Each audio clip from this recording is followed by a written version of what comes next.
Good afternoon and welcome from IIT Gandhinagar to the second part of the lecture of Dr. Joydeep Bakshi in conversation with Dr. Vishwa Adluri. Vishwa Adluri sits in New York while Joydeep Bakshi sits in Berlin, and therefore while we are here in India at IIT Gandhinagar, they have pre-recorded this conversation yesterday night, in fact. And after a brief summary of what was the content, the gist of yesterday's lecture, they will now take us to the internal structure and deep meaning of the Mahābhārata and Ramayana. Over to them. So this is part 2 of the Hindu epics from a philosophical perspective. Yesterday, just to recap in case you missed yesterday's lecture, yesterday we demonstrated how German Indologists had said that the Mahābhārata is not a text. And if you took the literary character of the Mahābhārata seriously, you were accused of uncritically believing in a person called Vyasa who wrote everything. Your approach is that of believers, or the Indian approach is not scientific.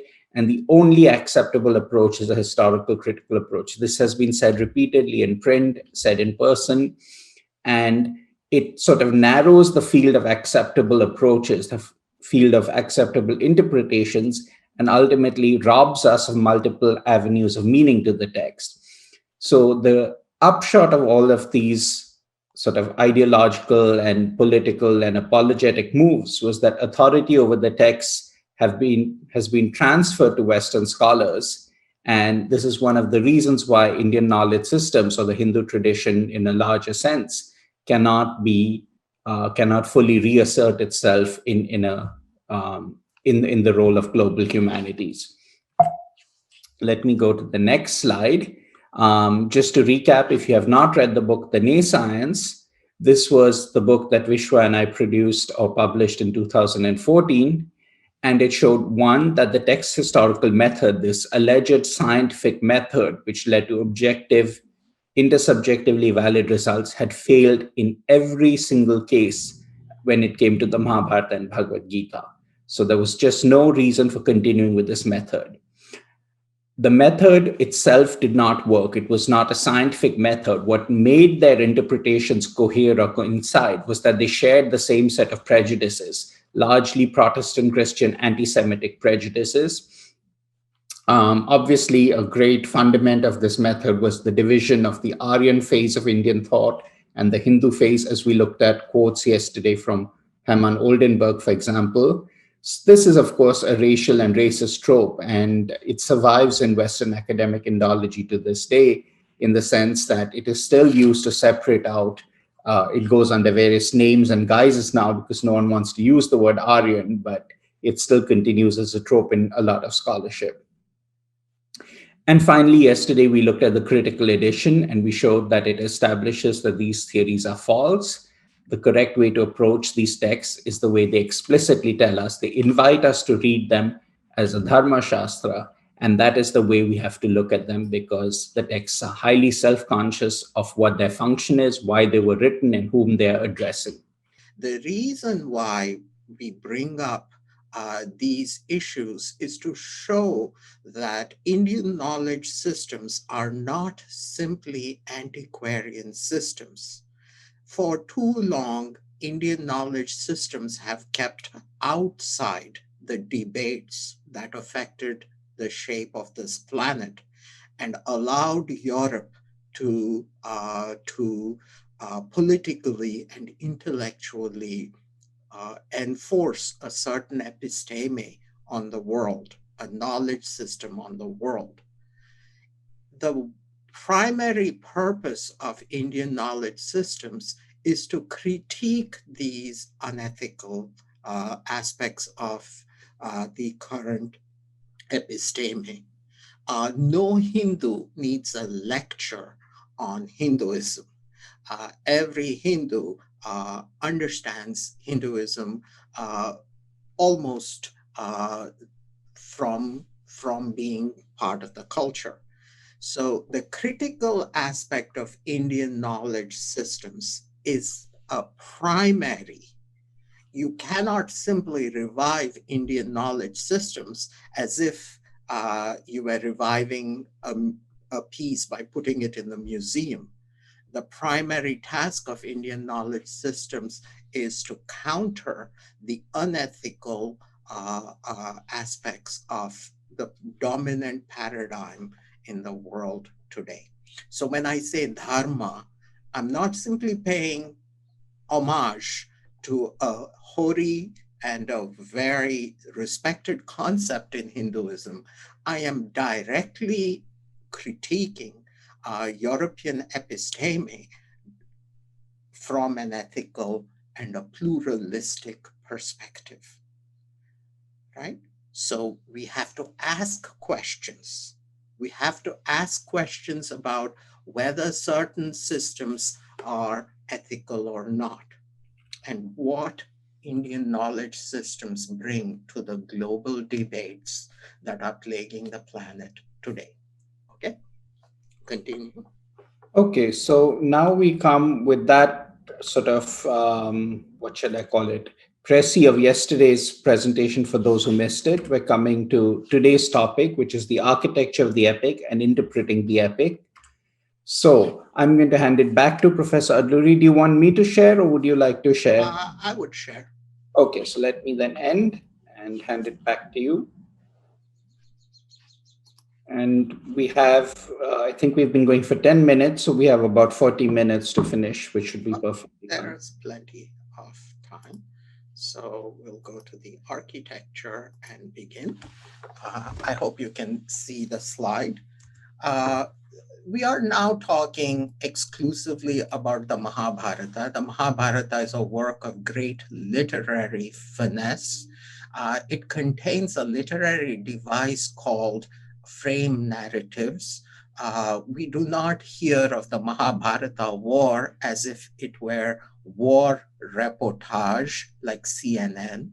Rather, we hear about the war from a student of Vyasa, Vaishampayana, who has narrated this story to Janamejaya, the last of the descendants of the Kuru dynasty, which has perished in the great Bharata war.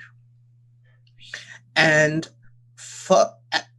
the setting of Vaishampayana telling the story is still a second frame, as you will see. The outermost frame is the Sūta Ugrashrava's son of Lomaharshana entering the Naimisha forest and narrating whatever he heard at the snake sacrifice in the form of a conversation between Janamejaya and Vaishampayana. So the outermost narrative is totally peaceful. It consists of a pure literary philosophical speculation. Shaunaka and the rest are rishis, and they ask Ugrashravas to narrate that ancient tale called Mahābhārata. In that frame, meaning between the time the bard enters and we are introduced to the second frame, occurs this famous dictum, ahimsa paramo dharma. And this is the grounding of Mahābhārata. The highest principle in Mahābhārata concerning dharma is ahimsa paramo dharma, because when you practice ahimsa as the ultimate dharma, you already gain moksha, because as long as you're on this planet, some himsa is going on, even if it is just breathing other animals or harming or leaving behind a carbon footprint. The second frame, as I told you, is a sarpasatra, a snake sacrifice, an abhichara ritual, which has been undertaken by Janamejaya because the snake Takshaka had killed his father, Parikshit. At this sacrifice, Vyasa himself arrives, and throughout the narration of the Mahābhārata, snakes are continuously falling into the fire and burning.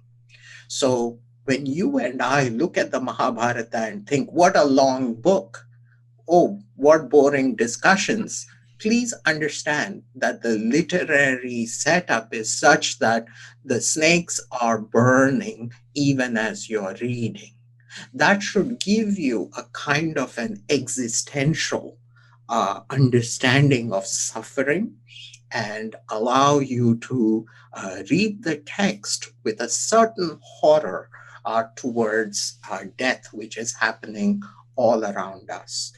Think of how many people are dying at this time, not just because of pandemics, but because of old age, because of accidents. Think of how many animals are being slaughtered in slaughterhouses and how many shrieks and cries you're not hearing. So the book makes sure that you understand what is at stake here. This is not some abstract philosophy. This is not debates between academics. This is the horror of life itself. The innermost frame is, of course, violent, but even that you do not see. These books, Vaishampayana says, are in the form of a narration by the blind king, between the blind king Dhritarashtra and his charioteer or Suta, Sanjaya. Everybody knows that Sanjaya and Dhritarashtra are characters even in the Bhagavad Gita. The Bhagavad Gita is narrated to Dhritarashtra by Sanjaya. How does Sanjaya manage to see everything on the battlefield? He is given a special vision by the author Vyasa. So you see how the author, you think that the author is relating something outside, but when you come to the war itself, it is Vyasa who's giving the inspiration for Sanjaya to see. Now you no longer know whether Sanjaya is looking into Vyasa's mind or looking outside on the battlefield, or even if there is a battlefield. Do you see how rich and complex the literary structure of the Mahabharata is? So I was talking about this line, the bard, Suta, Ugrashrava, son of Lomaharshana, singer of Purana, once came to the Naimisha forest where these rishis were sitting for a Dvadasha Varsha Satra of the Kulapati Shaunaka. Now you would think that this is the beginning, but Adhyaya 1, Adhyaya 2, Adhyaya 3, Adhyaya 4, the same line is repeated. There is what we call a double beginning. Now, if you are a foolish scholar with no sensitivity to literature, you will say contradiction hai, isme ye dono mein se ek ko nikalo. But that's what the Germans do. But when you look at it, it has list of contents, summaries, and how to read the epic. These 3 chapters that are between this chapter and this chapter are tucked away in the double beginning. Why is that so? So that the Mahabharata will be a complete whole. The Mahabharata is a complete whole because, as we saw yesterday, in this story, Janamejaya will be born. Janamejaya will ask to hear the story of his ancestors, and the story begins again and again like a snake grasping its own tail. A symbol of infinity, if you will. So do not be quick to come up with your philological scalpels and scissors and try to edit the text. The text is fine. It knows what it is doing. We don't know what we are reading. The first requirement of a good reader is what we call interpretive generosity and humility.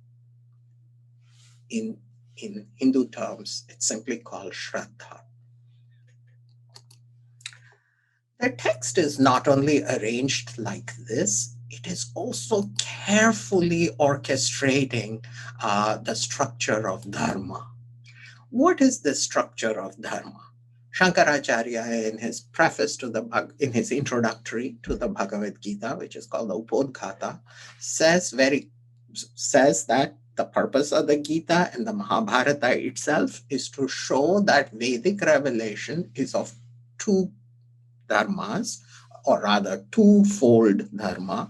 There is Pravritti Dharma that shows how this universe operates, and it is all about time and the cycles of the universe. And there is Nivritti Dharma, which is moksha. Moksha is eternal. Eternal means there is no time anymore. You have gone beyond time. Pravritti Dharma has two aspects to it. One is called dharana function. Dharana means to uphold. So these upholding the universe, meaning through natural law, which science and shastras study. This is the dharana function of pravritti dharma. But there is also a palana, or a normative aspect of dharma. That dharma is presented in the Mahābhārata in three ways: macroscopic, microscopic, and between the two, social or mesocosmic. Macrocosmic aspects of the Mahābhārata are encoded into the concept of yugas and bharavatarana, and how, in order to complete a cycle and to re-establish this palana dharma, as well as teach nivritti dharma, Narayana appears again and again. This is revealed in Bhagavad Gita in the famous verse, Yada Yada Hi Dharmasya. So for the sake of Dharma, Sambhavami Yuge Yuge, I manifest myself again and again, which is the meaning of Avatarana. So the cosmological, macroscopic aspects of the Mahābhārata are always there on every page, even if you're reading a story of Arjuna carrying away Subhadra. The microcosmic, or the individual aspect, is presented in the Mahābhārata as Swadharma. If you think about it, Kshatriyas, such as Bhishma, instead of ruling, have stepped aside. Brahmanas, such as Drona, have run amok. Ashwatthama, they've run amok. They are fighting. They are teaching weaponry. So you see how Swadharma is important, and to regulate oneself according to Swadharma with a view to get moksha is how Hindu Dharma is presented in the Mahābhārata. Mesocosmic aspects, or these are called Yuga Dharmas, they keep changing with every Yuga. Raja Dharma, the political theory and political dharma related to politics. Apadharma, dharma related to emergency situations when good governments break down. Varnashrama dharma, Kula dharma, Jati dharma, Stri dharma, etc., etc. There are lots and lots of dharmas, which if you read the Dharma Shastras, you will see. But what remains Sanatana is the double revelation, or eternal in the revelation, is the revelation of a twofold dharma of moksha and how this universe is structured. The entire Mahābhārata begins at the origins of this yuga and ends with a kind of pralaya, a kind of end of closing of the yuga, which is climactically brought about by the Great War, the Mahābhārata War. So you see how complicated the text is of Mahābhārata. The text itself is going in cycles, which is pravritti dharma. This is a V. There is a, for whatever reason, this font prints this as a in this way, but it is a V. Pravritti Dharma, which concerns Brahma, the creator of this universe and this cycle, and society and human, simply to show you the macrocosmic, mesocosmic, and microcosmic aspects of Dharma. In the Bhagavad Gita, you are taught that you must do your Pravritti Dharma as in the form of Swadharma as much as you can.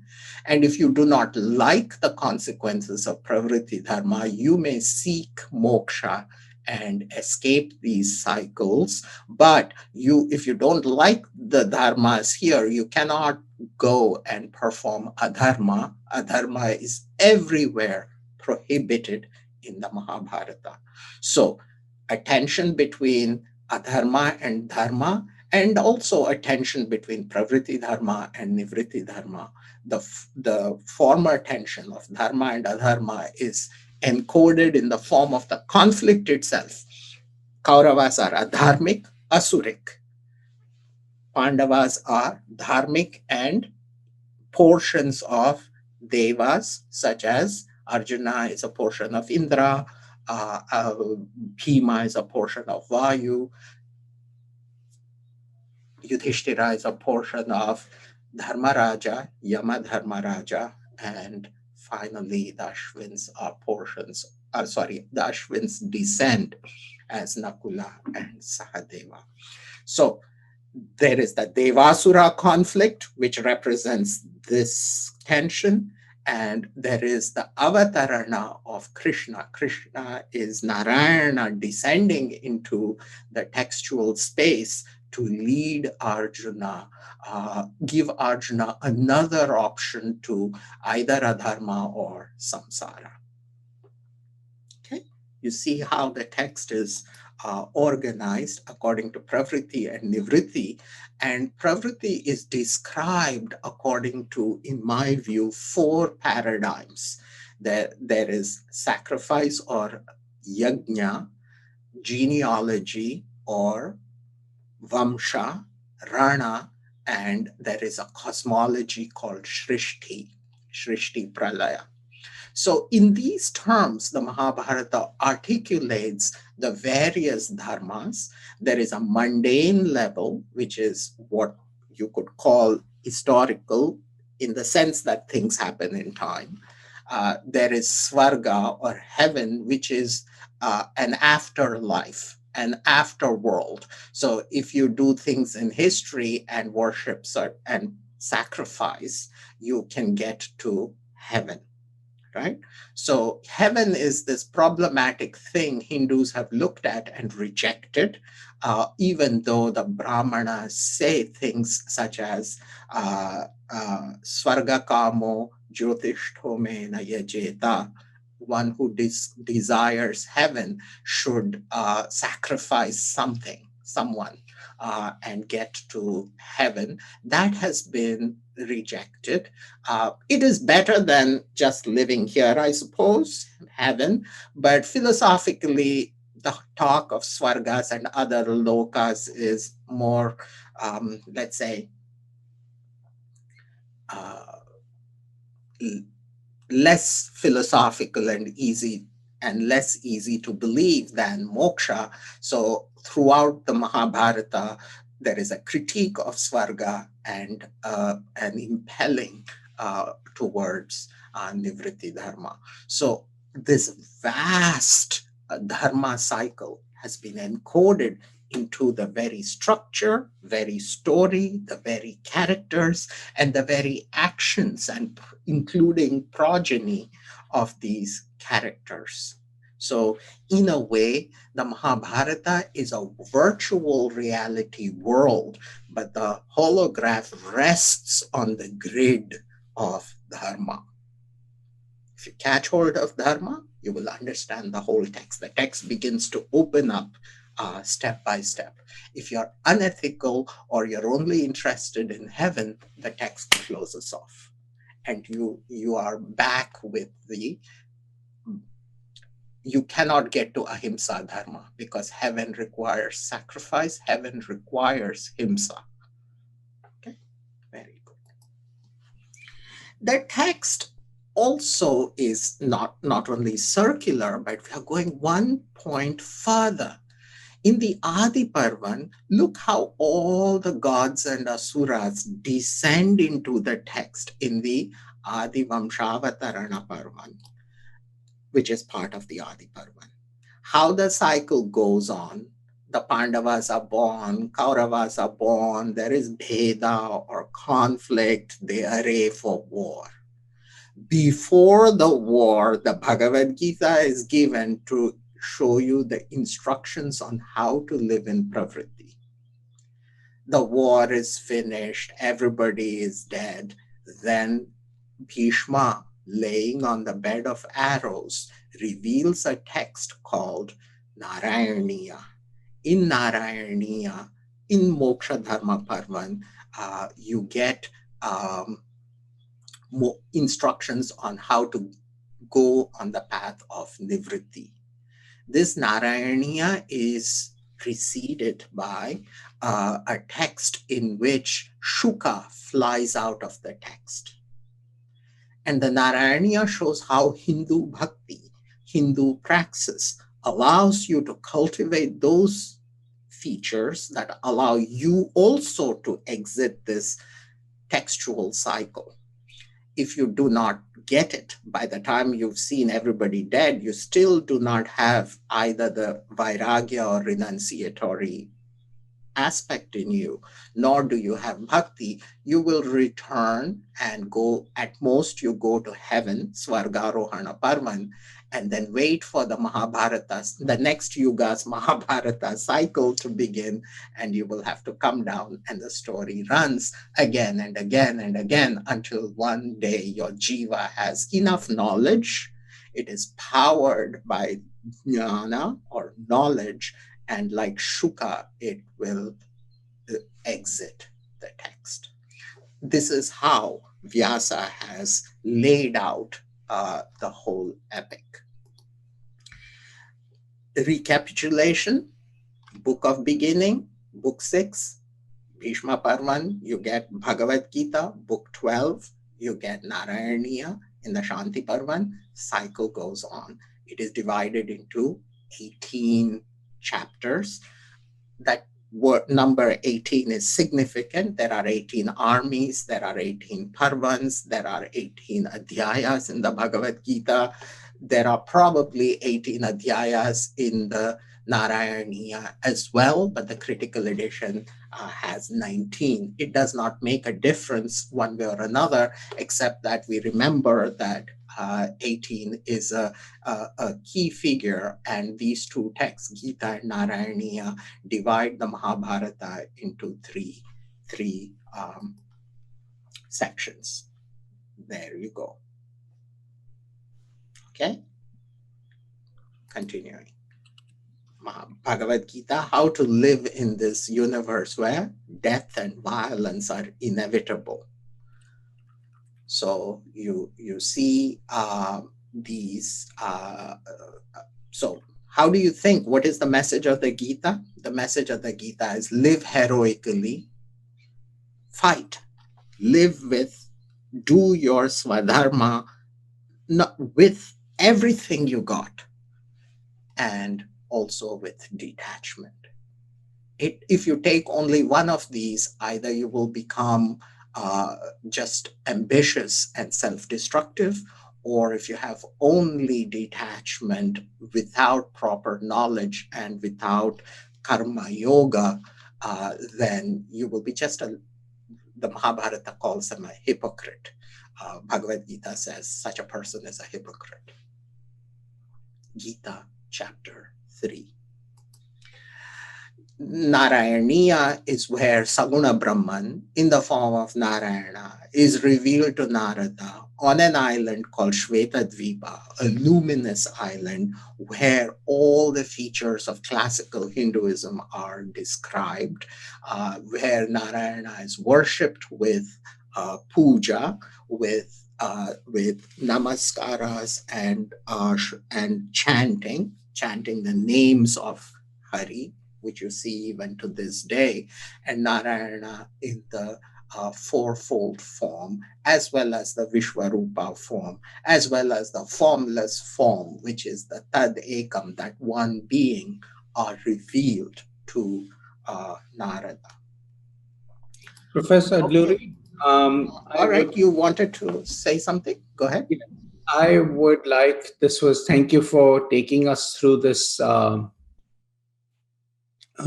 structure, the architecture of the Mahabharata, how we should read the text, how we should thoughtfully think about its frame narratives. I want to ask about the other great Hindu epic, the Ramayana, and if these same insights can also be, applied of, I don't know if they're frame narratives in the Ramayana, and how the insight into Dharma also works in the context of the Ramayana. Very good question. It does. The epics actually, in fact, there is a network, an intertextual network. The Dharma that Vyasa is capturing here actually exists in Hindu consciousness as a vast intertextual network. Everything you can say about the Ramayana can be said about the Mahabharata. And let me stop sharing and speak, because it's an important question. Everything you can say about the Ramayana and everything you can say about the Mahabharata may appear different, but they do not contradict each other. For example, Saguna Brahman, Ramayana, Yuga Dharma, Treta Yuga, Dvapara Yuga. Ramayana is set in the Treta Yuga, and Mahabharata is set in the Dvapara Yuga. There is Avatarana, Rama is an avatar of Vishnu. But in the Ramayana, there is a greater emphasis on Rama as a single human being. It's from a single human perspective. And that is beautiful, because then we learn to think about Dharma in that, what I had said, microscopic way, individual way. And in Rama, we don't see a dogmatic Dharma, but we see Dharma in so many different aspects, always with question and answer. That Dharma is something that has to be interpreted. But also with Mahabharata, Dharma is presented in various forms. For example, Yuga Dharma, where in different yugas there are different socially acceptable dharmas. Rama is a king, he has a Raja Dharma, but he's also a Grihastin, he's a family man, so he has a wife. How does he jive with that? His Dharma as a son to his father. If you look at the Balakanda, after Rama talks to, after Kaikeyi makes her request, Rama talks to several people. He talks to Bharata. He talks to, not to Bharata, sorry, he talks to Kaikeyi. He talks to Dhritarashtra. He talks to Lakshmana. He talks to Sita. In every case, Rama does not say, this is what I want to do. Right? So that questioning aspect of Dharma, which is forever a part of Hinduism, is beautifully preserved in both texts. And that, I would say, is the best thing about both.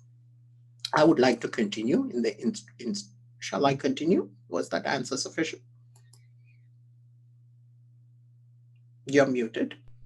So can we actually go to the question of Sita in the Ramayana? Because when people say that Ramayana is a Dharma text, very often that objection comes up, that if Rama was dharmic, how could he have treated Sita in a certain way?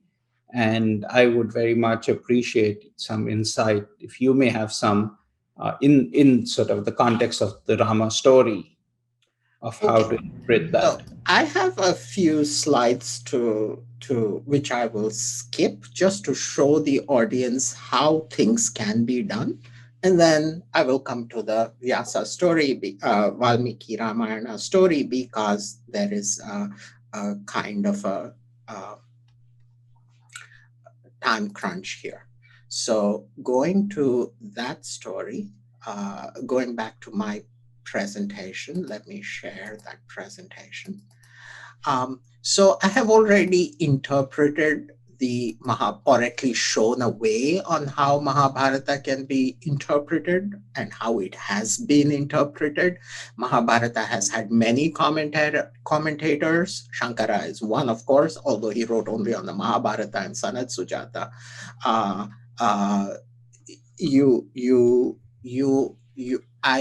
You can read all these things carefully. Now, I would like to share one slide from the Mahabharata, final slide, before going on into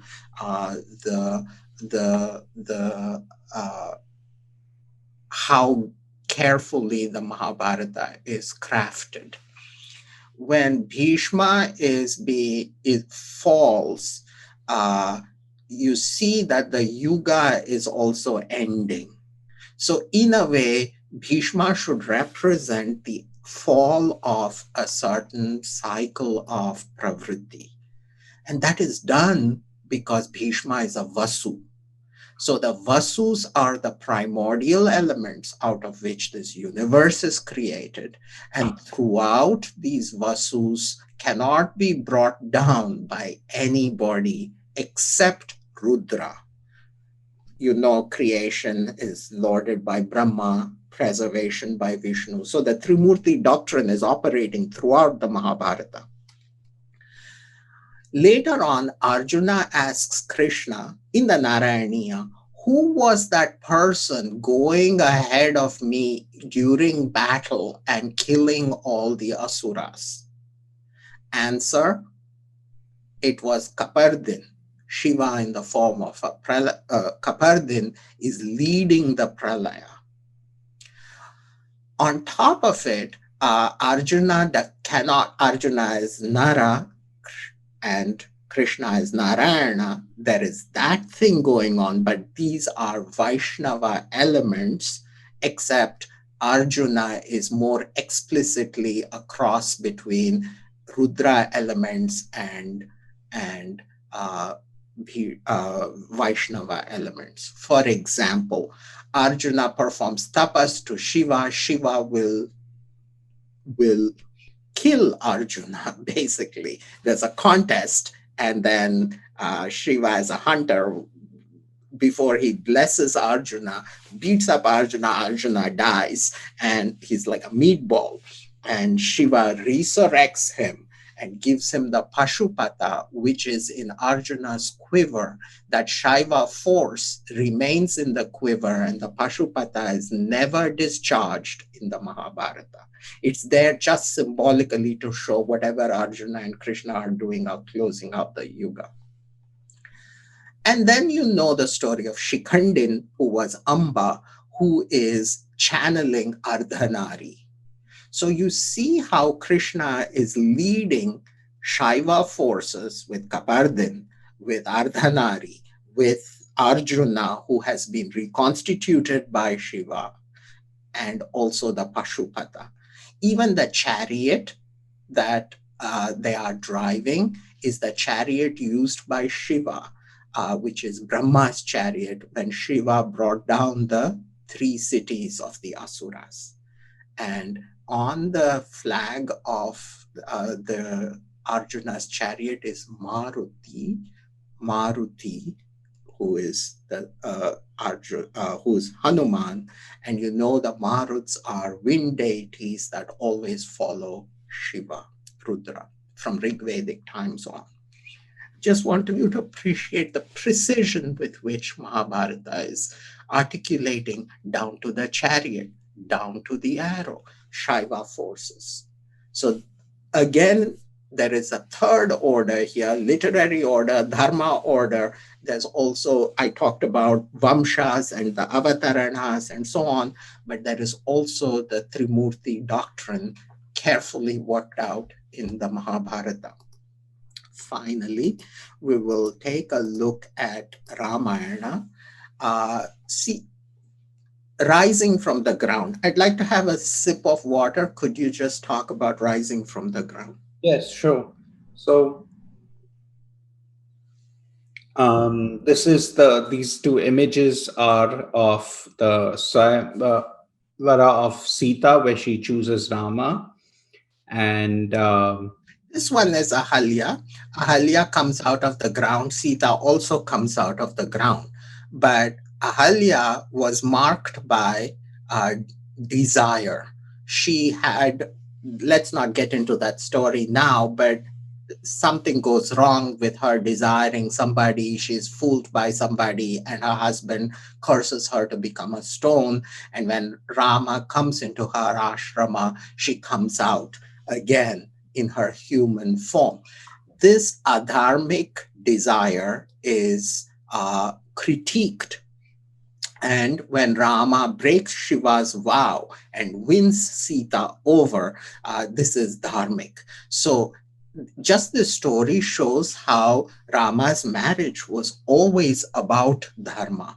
It was never about naked desire. Today we hide language of dharma and adharma questions behind a veneer of sentimental love. But that would not have served the purpose of a dharma text such as the Ramayana. So Rama is the just king, and it is not the kingship that is important here. It is the Dharmamurti Rama that is most important. And wherever in our hearts, in the heart of every one of us who rejects adharma, who bows down to dharma, that is Ramarajya. Ramarajya, otherwise you will have to historically point to some place and say Rama is there, but then you negate other things such as how can Rama be, who is Brahman, be the king of only one place? Is not the whole universe Ramarajya? My answer is the whole universe is Ramarajya. My jiva is Ramarajya, to the extent that the universe follows dharma, of which Rama is a incarnation. Rama is Ramo Vigrahavan Dharma. Rama is the physical manifestation of Dharma. My jiva, if it does so, invites Rama to be the ruler. So again, the Mahābhārata thing, and Valmiki, just as we told you yesterday about Vyasa's quote about how he raises his arms and says that there is Dharma, here actually there is a conscious composition. Valmiki composes the Ramayana saying, I want to write a poem about such a character who, and he asks Narada, who is there in this world who is of good nature, powerful, righteous, alert in action, truthful in speech, firm in resolve, exemplary in conduct, devoted to the welfare of all beings, learned, skillful, with a pleasant presence, self-controlled, with anger overcome, resplendent and free from jealousy. These are all, if you see the Bhagavad Gita, these are Daivi Sampattis, or divine qualities, as opposed to asuric qualities. So, and also the framework of the story. You don't hear the story from Valmiki or so. Lava and Kusha are taught the story, who are the sons of Rama, are taught the story, and they sing the whole story. So you see these literary frameworks, these architectures of Dharma, these embodiments of Dharma, and the constant call to the jiva to reject or to see the dangerous and the himsa side of life here, and the sacrifice it takes to get you to heaven, and rather choose the path of knowledge and ahimsa dharma, which leads to para brahma. So in the Mahābhārata, in the Ramayana, I read Sita as the eternal feminine, who is the teacher of both desire and dharma. And she tempts Rama and she tempts Ravana Rama is the one who marries her because of his dharma. Ravana is the one who carries her away. But neither Rama nor Ravana can possess her in the end. She escapes both of them. So enough with the pity parties for Sita, because if you pity Sita, you degrade her because she is so great that in the Ramayana, even Rama falls on his face in the end, crying for Sita when she's gone. Only fathers and sons remain with the story, just as Janamejaya and Parikshit and Abhimanyu and Arjuna remain with the story. The story is where the story is where Rama is, and the story is where bliss is. So if you want to experience the bliss of Brahman, you can just read the Ramayana. That's where Brahman has manifested as Rama. So I think I'm a little bit tired. I have a couple more slides. For example, the poetry of Himsa and the problems with samsara. There is a crowncha bird that is hit by a hunter, and Valmiki is angry, and the shoka of his sympathy for the bird is revealed to us, or transforms itself into a shloka. So Ramayana delights us by turning the sorrow of samsara, of loss and of death, into bliss. If Sita was not lost to Rama twice, how would we understand the meaning of loss, right? So every time somebody pretends that they are so woke and so just, and that from a social justice point of view, you have to critique these great epics from a dharma point of view and from a literary point of view, they're not doing justice to the text or to the dignity and the values we need to live today. I think that is all I have to say. We are at 59 minutes, so I think we should conclude here. We should conclude here, and I just want to add that there will be an opportunity in the next few days. I think April 3rd was the date that Michel Danino suggested for a question and answer session with Vishwa and me, and that will be on live and through various formats. I think he said YouTube and live stream and so on. And there will be an opportunity, because there's so much more that we could say about this. There's so many questions I have for Professor Adluri myself that unfortunately time has run out. So we will have a question and answer session, and we hope that many of you will join in, or there are other ways to direct your questions to us. So look forward to continuing the conversation. Yeah, I mean, we both have academia.edu. We have pages there, sites there where all our work is uploaded. So you can get that there. Good luck to you all. May Brahman be with you. And thank you, Michel Danino, for inviting me. This is a wonderful opportunity. I value it. I respect it. And to all of you who are watching, our generation and the generation before us have thoroughly messed up everything. For past 200 years, we have been making mistakes. You are the hope. So I salute you all. Bye. Thank you.